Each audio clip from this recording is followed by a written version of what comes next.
السلام عليكم ورحمة الله وبركاته. كسر دوادة يوتيوب كنا العصوب يبدي يبر channel. مقعي وعبد الناصر.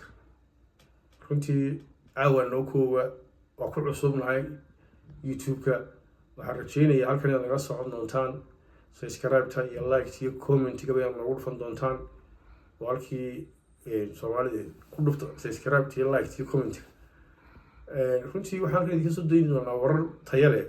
وهفن هذا runtii in kasoo waan warar aan caadi fidi ku jirin Australia waxaan runtii idinka codsanayaa inaad si wanaagsan ugu soo dhaweysaan channelka wallahi tanoo saartaan si meel fog aan u gaadhno waa cusubnahay waa ka codsanaa taas imikana waxaad isiiyeen wararkii caawa u dambeeyay ee aanu imika maqalno ra'iisul wasaaraha Israa'iil ayaa sheegay in Somaliland tahay dal muslim ah oo dimuqraadi ah oo ku nool yihiin 6 milyan oo muslimiin ah in ka badan doonayaan inay qayb ka noqdaan Abraham Code ra'iisul wasaaraha oo ra'iisul warbaahinta dalka Mareykanka oo ku sugan yahay ayaa sidoo kale sheegay in Somaliland mudan tahay in la taageero wuxuuna xusay doorashooyinka Somaliland ka dhacay isagoo barbar dhigay Soomaaliya oo ku tilmaamay in aanay doorashooyin aanay ka dhicin oo ay tahay xalay wadamada saxaafiyada wareysanaysa oo ka tirsanay telefishinka